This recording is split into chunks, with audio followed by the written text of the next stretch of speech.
وعلى آله وصحبه ومن والاه ولا حول ولا قوة إلا بالله. رب اشرح لي صدري ويسر لي أمري واحلل عقدة من لساني يفقهوا قولي. سبحانك لا علم لنا إلا ما علمتنا إنك أنت العليم الحكيم وتب علينا إنك أنت التواب الرحيم. اللهم علمنا بما ينفعنا وانفعنا بما علمتنا warzuqna ilma. Bapak-bapak, ibu jamaah Masjid Marhamah rahimahullah, tidak henti-hentinya kita panjatkan puja dan puji syukur kita kepada Allah Subhanahu wa taala atas berbagai macam karunia-Nya sehingga pada malam hari ini kita bisa berjumpa kembali dalam rangka untuk menikmati hidangan Allah Subhanahu wa taala, yaitu firman-firman Allah, memahaminya, merenungkannya, dan kita berusaha untuk mengamalkannya. Salawat dan salam semoga dilimpahkan kepada panutan kita Nabi Muhammad sallallahu alaihi wasallam. Panutan kita, uswah kita, qudwah kita yang jika kita senantiasa mengikuti petunjuknya, maka kita akan termasuk umat Muhammad sallallahu alaihi wasallam, dan karena itu kita berhak di kelak hari akhirat mendapatkan syafaat. Amin. Kita lanjutkan surat Al-Maidah ayat 86. Yang mana biasa kita baca dulu. A'udzu billahi minasy syaithanir rajim.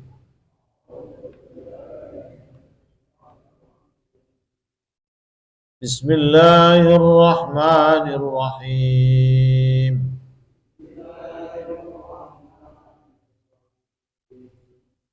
والذين كفروا وكذبوا بآياتنا أولئك أصحاب الجحيم.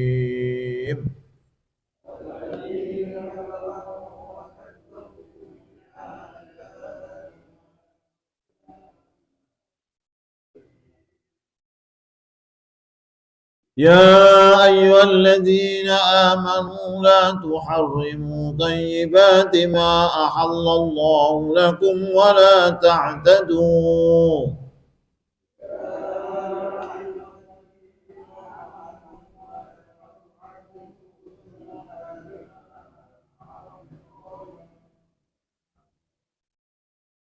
إن الله لا يحب المعتدين.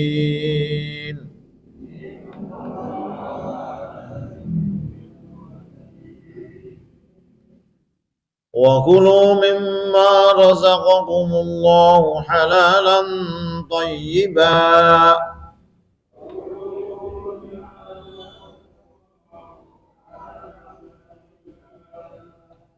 واتقوا الله الذي أنتم به مؤمنون.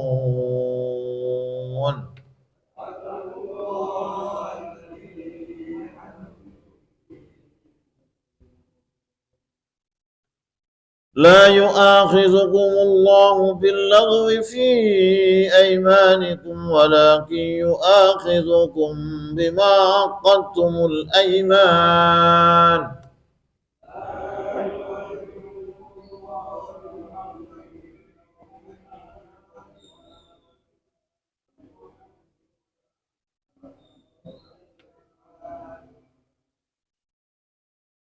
فكفارته إطعام 10 مساكين من أوسط ما تطعمون أهليكم أو كسوتهم أو تحرير رقبة.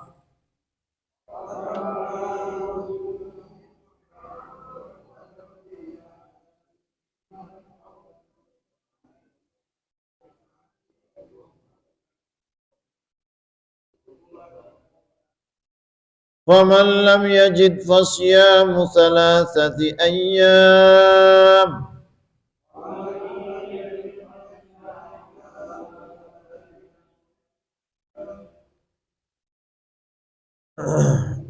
Dzalika kaffaratu aymanikum idza halaftum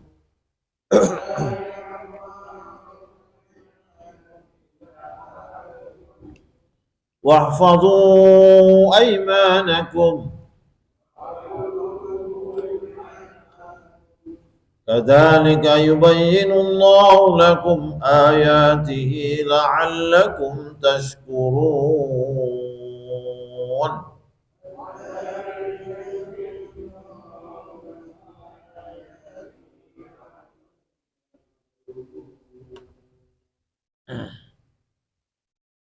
Bismillahirrahmanirrahim. Walladzina kafaru, dan orang-orang yang kafir. Nih, walladzina itu banyak sekali dalam Al-Qur'an. Kalau sudah pernah tahu sekali, ketemu lagi kita masih ingat, jadi memudahkan. Kata-kata yang berulang-ulang di dalam Al-Qur'an itu kalau kita perhatikan sekali gitu, nanti terus kita akan ketemu langsung nyambung gitu. Walladzina, dan orang-orang kafaru, yang kafir. Walladzina kafaru, dan orang-orang yang kafir. Sudah kafir tambah wa kazzabu, dan mereka mendustakan bi ayatina, dengan ayat-ayat kami. Ulaika, mereka-mereka itu adalah ashabul jahim. Jadi pemilik sah neraka jahim. Orang masuk neraka itu ada yang sering dikatakan wa udkhila. Masuk surga juga begitu. Jadi dimasukkan. Dari dimasukkan neraka, ada dimasukkan ke surga.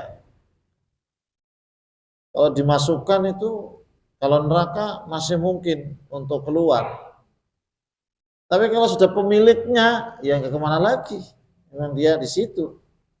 Seperti kita sering dipakai sahibul bait, ya. Sahibul bait itu tuan rumah gitu. Jadi ashabul jahim itu memang tuan rumah neraka gitu. Nah, gitu. Jadi nggak kemana-mana, dia nggak bisa kemana-mana. Dia pemilik di situ. Nah, ini walladzina kafaru, dan orang-orang yang kafir. Kafir itu ditafsirkan di sini ya yang tidak mengaku ayat-ayat Allah, kemudian wakadzabu, mendustakan, maksudnya mengingkari kenabian Nabi Muhammad SAW. Dengan Allah juga tidak percaya, ya itu rentetannya. Kalau sudah tidak percaya kepada Allah, ya mesti tidak percaya kepada Nabi Muhammad SAW. Nah, mereka-mereka itu adalah ulaika, mereka-mereka itu adalah ashabul jahim. Mereka-mereka adalah pemilik neraka jahim. Artinya akan disiksa di neraka jahim. Ini tadi yang sebelumnya ini kan orang-orang yang membenarkan. Sekarang orang-orang yang mengkafiri, tidak percaya, mengingkari. Ulaika ashabul jahim. Ya ayyuhalladzina amanu, wahai orang-orang yang beriman. Siapa ini yang dipanggil? Wahai orang-orang yang beriman. Siapa yang dipanggil? Ya orang-orang yang beriman. Sudah sering saya sampaikan, untuk mendeteksi kita ini orang iman atau bukan orang iman gampang saja. Kalau dipanggil, wahai orang-orang yang beriman, kok nggak sama sekali nggak merasa dipanggil, dipanggil saja nggak merasa, kok ngaku-ngaku orang iman. Jadi penting sekali kita baca Al-Quran itu, ketika ketemu ya ayyuhalladzina amanu, berhenti sejenak. Oh iya, saya ini dipanggil, bukan siapa-siapa saja, ya kan? Sering saya gambarkan, kalau orang Jogja sedang pergi keluar kota, Pokoknya di bandara di Surabaya atau di Jakarta ada panggilan, wahai orang-orang Jogja. Nah, walaupun sama-sama tinggal di Jogja, ada yang, oh ada apa ya? Orang-orang yang sudah di Jogja lama atau Jogja nih. Kalau yang hanya kos-kos mungkin nggak merasa dipanggil. Nah, jadi ya ayyuhalladzina amanu, wahai orang-orang yang beriman. Ada sesuatu yang penting ini, berarti dipanggil oleh Allah ini ada sesuatu yang penting. Ada apa ya Allah? Akhirnya begitu ya. La tuharrimu thayyibati ma ahallallahu lakum. Janganlah kalian mengharamkan sesuatu yang baik yang telah dihalalkan oleh Allah bagi kalian. Ini kalau dilihat di asbabun nuzul itu, dulu pada zaman Nabi itu ada orang-orang yang ya meninggalkan yang baik-baik, yang enak-enak gitu. Gak mau makan daging, bahkan gak mau nikah. Gak mau nikah. Karena ada juga, ada sahabat-sahabat yang studi banding. Studi banding tidak tanggung-tanggung. Studi banding keluarga, yang jadi objek studi bandingnya adalah keluarga Rasulullah SAW. Kita jarang ya ada studi banding ibadah tetangga kita ini kayak apa sebetulnya, jarang ya. Jadi studi banding pendidikan, industri, studi banding keimanan, studi banding ibadah itu ya. Dulu para sahabat studi banding, dan tidak tanggung-tanggung yang jadi objek studi banding adalah keluarga Rasulullah SAW dan Rasul sendiri. Diceritakanlah oleh istri-istri Rasul bagaimana Nabi itu, ada Aisyah menceritakan Nabi itu kalau sholat malam sampai kakinya bengkak. Wah, macam-macam lah. Begitu studi banding, akhirnya mereka nggak mau kalah dengan Rasul, ingin mengejar ketertinggalan ibadahnya dengan Rasul. Kalau ngejar seperti Rasul sih nggak bisa, tapi ingin mengejar. Karena ingin mengejar, maka di antara mereka ada yang bersumpah, saya akan puasa terus, tidak akan pernah berbuka. Tidak pernah berbuka. Saya akan ibadah terus, tidak akan pernah tidur. Satu lagi, saya nggak mau nikah. Wah, kelihatannya hebat toh, kelihatannya hebat. Berita ini sampai kepada Rasul.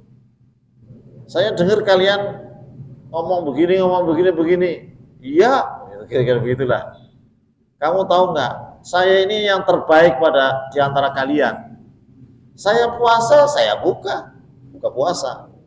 Saya ibadah, saya tidur. Saya qiyamul lail, saya tidur. Dan saya nikah. Kemudian muncul paman raghiba an sunnati falaisa, barang siapa yang tidak senang dengan sunnah-sunnahku tidak termasuk golonganku. Jadi ini selalu ada orang yang dalam beragama itu berlebih-lebihan. Nanti juga akan disinggung juga ini. Berlebih-lebihan. Kalau di dalam agama itu makanya ihdinas siratal mustaqim siratal ladzina an'amta alaihim, itu ghairil maghdubi alaihim waladdallin. Ghairil maghdubi alaihim itu simbolnya orang Yahudi, karena dia selalu membangkang, trader, sudah tahu tapi nggak menjalankan. Kalau orang Nasrani yang waladdallin itu orang Nasrani itu berlebih-lebihan. Wong Nabi Isa itu ibnullah kok dianggap Abdullah ya. Nabi Isa itu Abdullah hamba Allah, terus diangkat menjadi ibnullah, anak Allah. Nah, ini berlebih-lebihan. Jadi beragama itu ya istiqomah, lurus sesuai dengan apa yang ditahan oleh Allah. Siratal mustaqim, jalan yang lurus, tidak berlebih-lebihan dan tidak teledor. Nah, jadi ada orang-orang seperti itu. Dulu pada zaman sahabat itu sudah ada bibit-bibit orang yang dalam beragama itu berlebih-lebihan. Maka akhirnya di sini dilarang. Kalian jangan menghalang-halangi diri kalian untuk menikmati kelezatan-kelezatan, hal-hal yang enak, hal-hal yang baik yang dihalalkan oleh Allah. Yang halal jangan diharamkan sebagai bagian dari berlebih-lebihan. Nah, itu tidak boleh. Nah, di sini ya ayyuhalladzina amanu la tuharrimu thayyibati ma ahallallahu lakum wala ta'tadu. Nah, ini tadi yang berlebih-lebihan ini. Wala ta'tadu, dan jangan kalian melebihi batas. Jadi yang sudah halal jangan diharamkan. Tapi ketika memanfaatkan yang halal, memakan yang halal, menikmati yang halal, jangan berlebihan. Itulah Islam itu. Banyak yang dihalalkan atau banyak yang diharamkan? Banyak yang dihalalkan.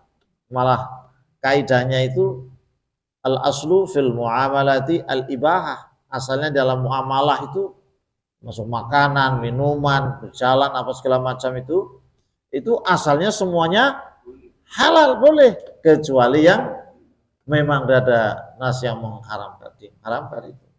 Dan setiap yang haram yang itu lebih sedikit itu ada jenisnya yang itu halal itu. Dan lebih banyak itu. Wala ta'tadu, jangan berlebihan. Ini ada orang biasanya kalau bahasa Jawanya itu kemaruk beragama, itu apa-apa itu haram gitu loh. Sedikit-sedikit nggak tahu halal atau haram, Kalau ini haram, yang halal yang mana? Jadi sering menyalahkan, sering mengharam-haramkan. Padahal asalnya semuanya halal atau boleh kecuali yang dilarang. Jangan berlebih-lebihan. Termasuk berlebih-lebihan mengkonsumsi, menggunakan, memanfaatkan sesuatu yang halal itu. Innallaha la yuhibbul muqtadin. Sesungguhnya Allah itu tidak senang kepada orang-orang yang melampaui batas. Melampaui batas. Kalau halal ya halal, jangan sampai haram. Kalau ya haram ya jangan dihalalkan. Jadi Islam itu serba tengah-tengah. Orang kalau semangat sodakoh itu juga jangan berlebihan, ya kan? Jangan berlebihan, tengah-tengah, tidak pelit tapi juga tidak jor-joran. Nah, kira-kira begitu. Selalu tengah-tengah. Sekarang istilahnya moderat, ya itu. Tapi ya kadang-kadang istilah moderat itu memang indah, tapi kadang-kadang digunakan untuk tujuan yang lain, tujuan politik, kadang-kadang. Untuk menghantam orang itu sedikit-sedikit, wah ini ekstrim. Kita harus moderat. Moderat selain kebablasan. Jadi karena moderat kita nggak usah terlalu bersemangat untuk menjadikan hukum-hukum negara itu hukum Islam. Kita kan rahmatan lil alamin. Itu indah sekali, tapi itu sudah kebablasan itu. Ya, kebablasan. Nah, oleh sampai moderat sampai ke tingkat ya udah nikah itu sama siapa saja, beda agama juga nggak apa-apa. Itu sudah keluar. Nah, kemudian bahkan sampai ke tingkat apa lagi dalam akidah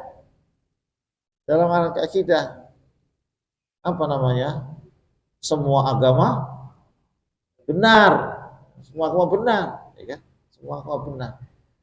Makanya Klub Majelis Ulama mengeluarkan haram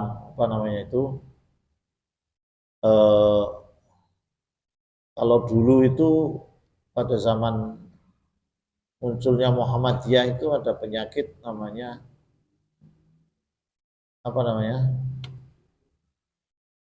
TBC ya. TBC itu tahayul TBC khurafat bid'ah. TBC bid'ah khurafat TBC. Ya, sekarang ini spilis Jadi majelis ulama mengeluarkan fatwa tentang spilis. Bukan penyakit seks, bukan itu. Apa? Sekularisme, liberalisme, pluralisme. Nah, itu. Jadi pluralisme itu. Kalau plural itu sunatullah. Memang itu orang beda-beda. Pada zaman Nabi pun ada Yahudi, ada Islam, ada Yahudi, ada Nasrani. Tapi kalau sudah menjadi tambah ada pluralisme, itu ada aliran yang menganggap agama itu sama. Bahkan mengatakan semua itu orang-orang beriman. Mana ada perkumpulan orang-orang orang beriman. Kumpulan orang beriman itu ya Islam, ya Yahudi, ya Nasrani, semua kumpulan orang beriman. Waduh, kacau ini sudah.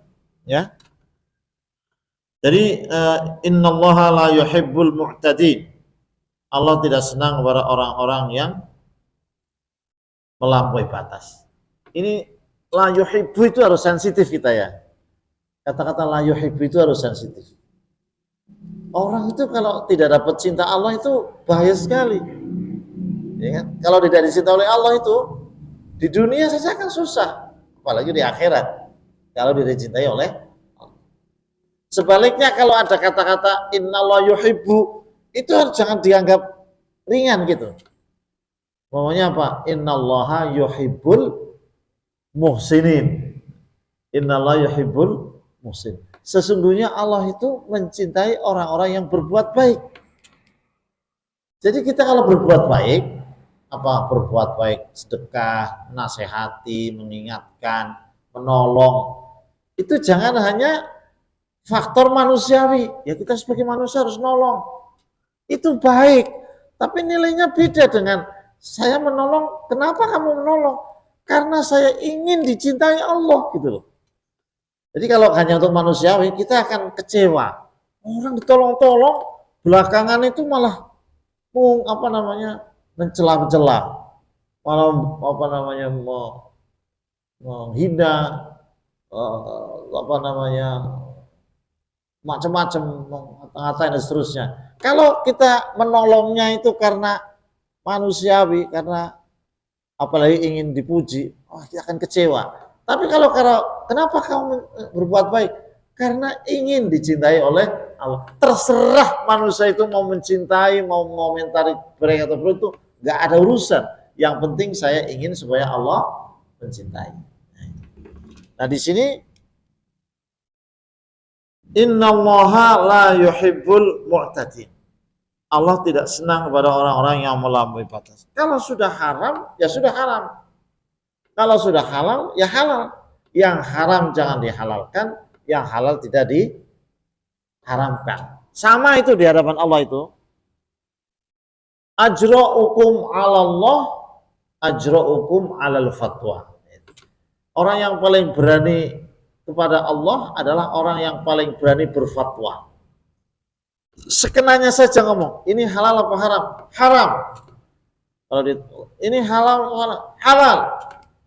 Dalilnya apa? Ya kurang ngerti lah. Itu nggak boleh gitu. Itu namanya orang yang berani kepada Allah. Karena hukum itu sebetulnya milik Allah, bukan milik manusia. Kalau nggak tahu malah bagus. Saya tidak tahu. Para ulama mengatakan barang siapa dimintai fatwa, kemudian dia mengatakan saya tidak tahu, maka dia telah berfatwa. Jadi resikonya itu sangat besar. Innallaha la yuhibbul mu'tadin. Jadi apa saja, makan, minum, berjalan, bahkan sering orang kalau cinta itu melampaui batas, senang kepada orang melampaui batas, kalau benci melampaui batas itu juga tidak baik. Ada istilahnya ahbib habibaka haunamma asa ayyakuna baghidoka yaumamma. Jadi artinya apa? Kalau kau benci seorang, bencilah sewajarnya. Kalau tidak harus benci, wajar saja. Karena bisa jadi orang yang kau benci hari ini, suatu saat itu orang yang akan dipuja-puja olehmu. Nah, itu. Begitu juga kalau kau mencintai orang, sewajarnya saja. Karena bisa jadi orang yang hari ini dicintai, besok itu orang ini akan menjadi musuh yang buyutan itu. Innallaha la yuhibbul mu'tadin. Wa kulu mimma razaqakumullahu halalan thayyiba. Wa kulu. Nah, ini tadi muqtadin itu umum, sekarang khusus tentang makanan. Wa kulu mimma razaqakumullah, dan makanlah dari apa yang Allah telah rezekikan kepada kalian, ya. Halalan thayyiba. Halalan secara halal, thayyiban secara baik. Jadi umpamanya makan, menikmati makanan yang halal, kemudian juga menikmati wanita yaitu istri, ya kan? Di sini memang disebutkan secara spesifik makanan, karena makanan ini memang hajat atau kebutuhan yang paling esensi ya bagi manusia. Ini sebenarnya yang lain-lain juga. Jadi ada dua hal di sini, ada halalan, ada thayyibah.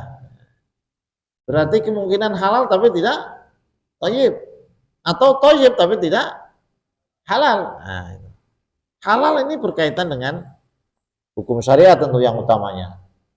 Thayyib bisa jadi halal tapi tidak baik bagi kita. Orang yang kena diabetes begitu, ya, maka tidak baik kalau kebanyakan gula, kebanyakan nasi, bukan nasi, bahkan buah-buahan pun saya nggak boleh juga itu buah-buah sembarang buah-buahan. Dokter bilang ketika naik, ini ada apa ini? Makan apa? Buahnya apa? Ya biasa dok, nih pisang, nggak boleh. Terus apa? Bengkoang sama belimbing. Hanya itu saja ya, pokoknya gitu. Tergantung orangnya. Ya, kurban sih kurban ya, jangan banyak-banyak, makanya kambing. Walaupun sebetulnya bukan, kata orang, bukan karena kambingnya ya, bukan karena kambingnya, masalahnya adalah bumbunya itu, ada santannya, terus nasinya banyak, gitu, nah gitu kan. Nah, wa kulu mimma razaqakumullahu halalan thayyiba. Dan ditutup, urusan makan itu ditutup dengan wattaqullaha alladzi antum bihi mu'minun. Jadi urusan makan itu masuk juga wilayah ketakwaan. Ini dimulai dengan wakulu, makanlah, mimma razaqakumullahu thayyiban, kemudian wattaqullah. Berarti penting ini menjaga makanan halal itu, thayyib itu. Dan sudah banyak itu kajian-kajian ya, kajian-kajian orang-orang yang makan serba, ya kan, serba apa saja yang ingin dimakan, ya, menimbulkan berbagai macam penyakit, bahkan mempengaruhi psikologisnya, ya kan. Asalnya dalam hadis disebutkan lahmun nabata minal haram fannaru aula bihi. Kalau ada daging tumbuh dari sesuatu yang haram, maka neraka itu lebih tepat baginya. Daging itu. Jadi bahaya. Daging yang masuk makanan yang masuk pada kita dari daging itu pengaruhnya bukan hanya kolesterol, gemuk atau kurus, bukan. Itu sangat terkait dengan surga atau neraka, coba makanan itu. Makanya kalau para sahabat itu, Abu Bakar Siddiq pernah disuguh makanan, dia tidak tahu ternyata makanan haram, itu langsung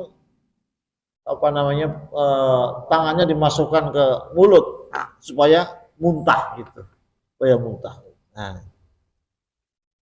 wa kulu mimma razaqakumullah, dari wa kulu kemudian ditutup dengan wattaqullah, bertakwalah kepada Allah. Jadi termasuk tanda-tanda takwa itu adalah menjaga apa yang dimakan. Menjaga yang dimakan, hati-hati. Wattaqullaha alladzi antum bihi mu'minun.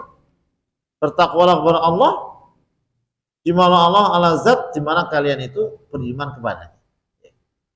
Jadi iman, kemudian takwa, kemudian makan.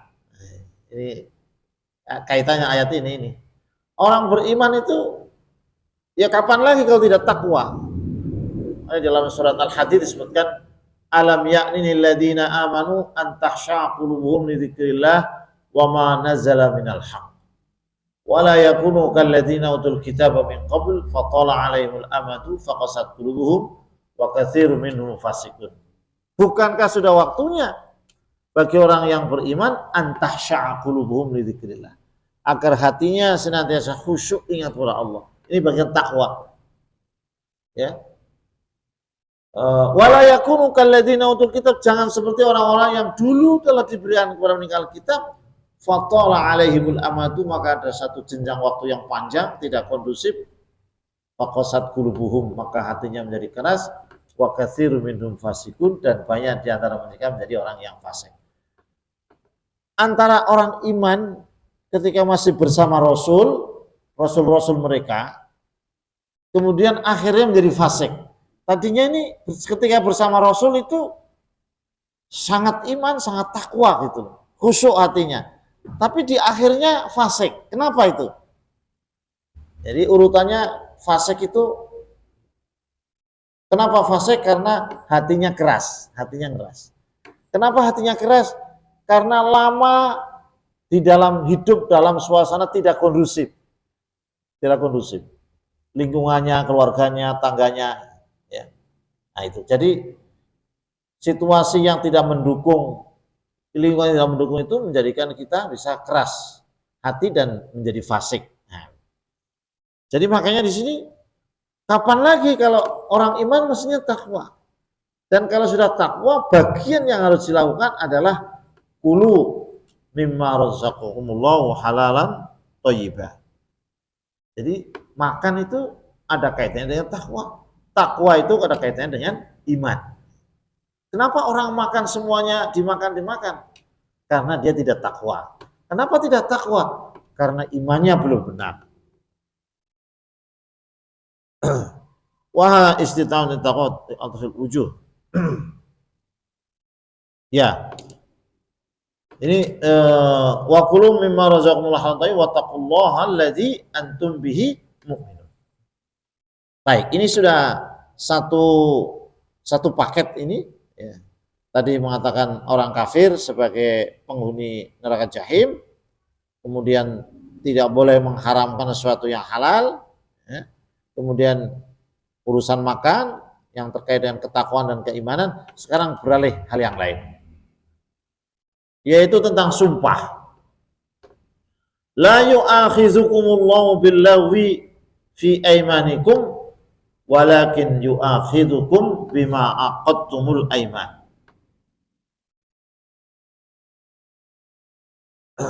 La yu'akhizukumullah, Allah itu tidak menghukum. Allah tidak menghukum kalian billaghwi fi aymanikum, di dalam sumpah yang tidak serius, yang main-main gitu, tidak sungguh-sungguh. Kan sering ya orang di mana saja, kita juga sering kalau orang biasanya berdagang nih, berdagang kambing, berdagang sapi, mungkin menjelang Idul Adha gitu. Berapa ini sapi? Berapa ini kambing? Nah, ini kambing harganya 4 juta. Boleh enggak 3 juta? Ini tadi nih, wah, sungguh. Apa kalau sumpah itu? Sumpah tadi sudah ditawar 3.200.000 umpamanya. Padahal enggak ada orang nawar gitu. Enggak ada orang nawar itu. Nah, itu kan. Nah, tapi kalau dia itu tidak sungguh-sungguh sumpahnya, nah ini nih yang dikenalkan la yu'akhidukumullahu billaghwi fi aymanikum. Orang Arab tuh begitu. Orang Arab itu biasa sekali, wallahi. Malah suruh orang, ada tamu datang suruh makan, enggak makan. Wallahi makan kok, malah disumpahi. Demi Allah kamu harus makan begitu. Jadi wallahi itu hal-hal yang biasa saja gitu. Jadi memang sesuatu yang lepas begitu saja. Nah, kalau itu hanya suatu kebiasaan, bukan sungguh-sungguh, bukan tersambung dengan Allah, itu la yu'akhidukumullah billaghwi bi aiman. Sumpah-sumpah yang tidak serius itu tidak dihitung oleh Allah SWT. Terus Walakin yu'akhidukum bima aqadtumul aiman. Tetapi Allah akan menghukum, akan mencatat sebagai suatu dosa sumpah-sumpah yang kalian lakukan dengan sungguh-sungguh, yang sungguh-sungguh. Itu bahaya itu. Jadi harus dilaksanakan, kalau sumpah itu harus dilaksanakan. Dan kalau tidak ada kafaratnya, ada tebusannya kalau tidak menjalankan itu. Nah, ini fakafaratuhu, maka tebusannya sumpah yang tidak dijalankan, sumpahnya sungguh-sungguh, malah kadang-kadang sudah pakai Quran gitu ya. Itu kalau tidak dilakukan maka tebusannya it'amu asyarati masakin min awsati ma tud'imun. Memberi makan kepada 10 orang miskin dari makanan yang ya tengah-tengah yang dikonsumsi oleh keluarga kalian, masyarakat kalian, au kiswatum atau pakaian kalian, au tahriru raqabah atau membebaskan budak sahaya, hamba sahaya itu. Nah ini pernah ada kajian ini.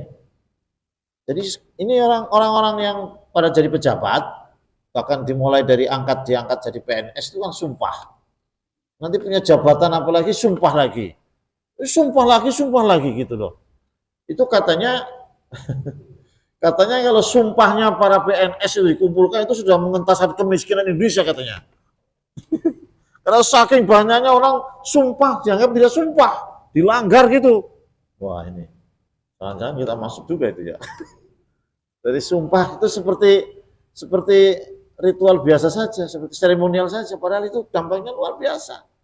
Apalagi sumpah dengan Al-Quran, dengan wallahi demi Allah, ya, sungguh-sungguh. Nah, itu. Jadi ada juga seorang istri itu mempersilahkan suaminya untuk nikah nggak apa-apa itu. Oh bukan dia punya apa saja kan dituruti gitu. Terus minta ini, iya oke. Dia udah sumpah mau mengabulkan permintaan suaminya apa saja. Udah sumpah nih. Tapi akhirnya lama-lama dia ingin nikah lagi. Akhirnya dia, sudah saya bayar kifarat saja. Bayar kifarat. Jadi sumpahnya supaya tidak dituntut Allah dengan membayar kifarat itu. Nah ini kalau kifaratnya para pejabat ini bisa semakin tinggi, semakin besar. Itu mestinya sebelum pelantikan itu ada khutbah pelantikan. Nah gitu. Ya kan sama aja dengan akad nikah, ada khutbah nikah ya. Tapi ya bid'ah ya, tapi bagus, enggak harus dinamakan khutbah nikah lah. Nasihat ya. Nasihat ini sebentar lagi ada, kadang-kadang ada.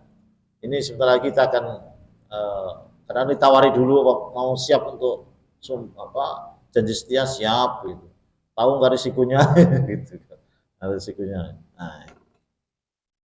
Jadi apa kafaratnya adalah memberi makan 10 orang miskin ya, dari makanan setara itu atau pakaian atau memerdekakan hamba.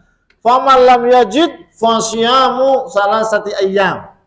Kalau tidak bisa 10 memberikan makanan karena miskinnya, ya kan? Maka yang terakhir opsinya adalah puasa 3 hari. Puasa 3 hari. Dzalika kafaratu aymanikum idza halaftum. Inilah tebusan sumpah kalian kalau kalian bersumpah. Maka wahfazu aymanakum. Maka jagalah sumpah-sumpah kalian. Terus terang saya pernah disumpah, itu saya diem. Tapi ya orang-orang nggak ada tahu lah ya. Karena saya merasa berat itu, ya, kalau udah berdiri, udah pakai jas, udah pakai dasi, tapi saya diem. Kadzalika yubayyinullahu lakum ayatihi la'allakum tashkurun. Begitulah Allah menjelaskan kepada kalian ayat-ayatnya agar kalian semua bersyukur. Baik, Bapak sekalian, kita baca kembali. A'udzubillahi minasyaitonir rajim. Bismillahirrahmanirrahim. Walladzina kafaru wa kadzdzabu biayatina ulaika ashabul jahim. Ya ayyuhalladzina amanu la tuharrimu thayyibati ma halallahu lakum wa la ta'tadu. Innallaha la yuhibbul mu'tadin. وكلوا مما رزقكم الله حلالا طيبا واتقوا الله الذي أنتم به مؤمنون لا يؤاخذكم الله باللغو في أيمانكم ولكن يؤاخذكم بما عقدتم الأيمان وكفارته إطعام 10 مساكين من أوسط ما تطعمون أهليكم أو كسوتهم أو تحرير رقبة فمن لم يجد فصيام 3 أيام ذلك كفارة أيمانكم إذا حلفتم واحفظوا أيمانكم كذلك يبين الله لكم آياته لعلكم تشكرون صدق الله العظيم سبحانك اللهم وبحمدك أستغفرك وأتوب إليك السلام عليكم ورحمة الله وبركاته